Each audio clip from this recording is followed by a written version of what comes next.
Welcome to this latest video from DPP Planning. One of the biggest challenges facing the country is what's going to happen to our town and city centres, particularly when it comes to retail, both from the impact of the pandemic, but also because of the shift to online shopping.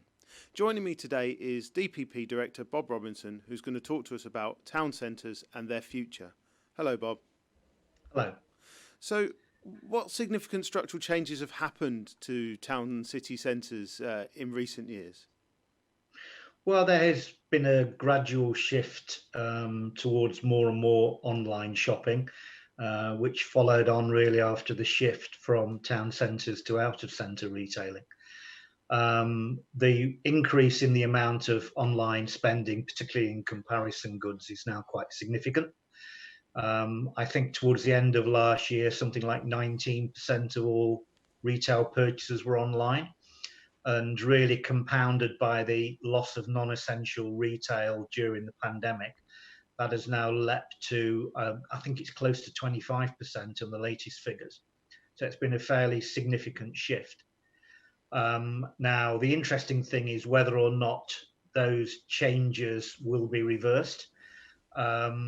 I'm not convinced that people will be that keen to go back to town centres in quite the same numbers that they did previously, because they've become used to the convenience and perceived cheapness of online shopping, increasingly so. But also a lot of the fascias that drew people to town centres are no longer there. And I think there'll be potentially a few more casualties on that front as well. So I really do think there's going to be an increased shift towards a more broader experience in town centres. So, for example, more entertainment spaces, more flexible use spaces, potentially shop units becoming click and collect pickup facilities.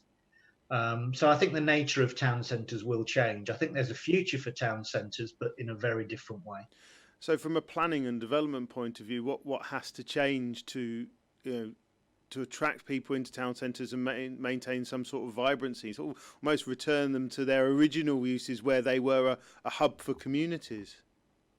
Yes, I think increasingly there needs to be a need to look at the broader range of factors that attract people to town centres. They become more social spaces.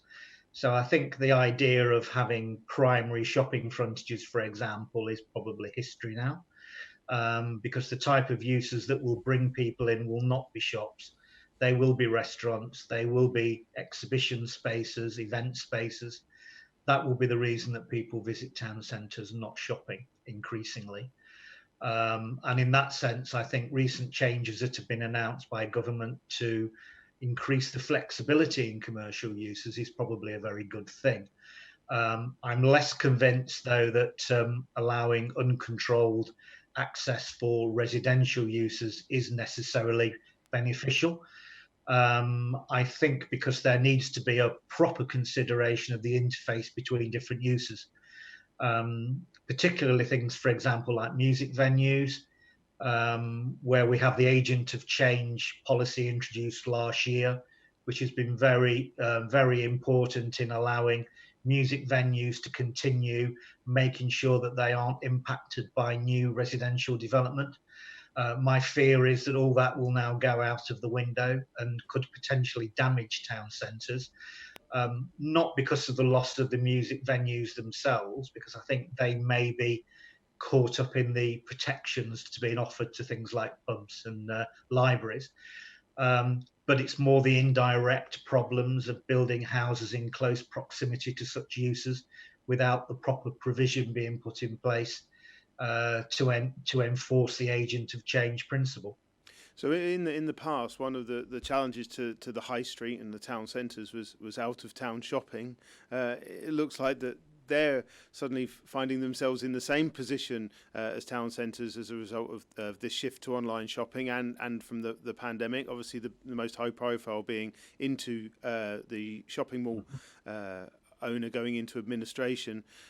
What's going to happen, do you think, to those sort of development sites, and will they see a change of use?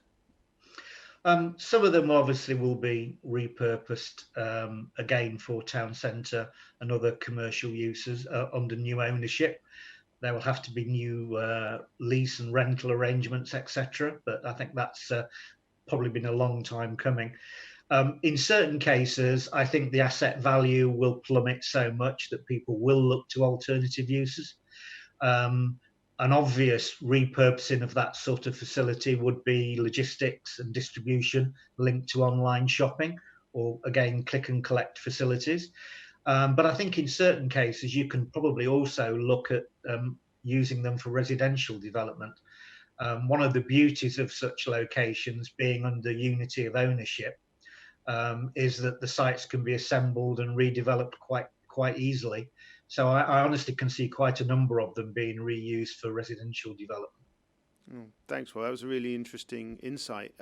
Stay tuned for some more videos from DPP where we discuss a range of issues relating to planning and the property industry in the UK. And we'll see you again soon.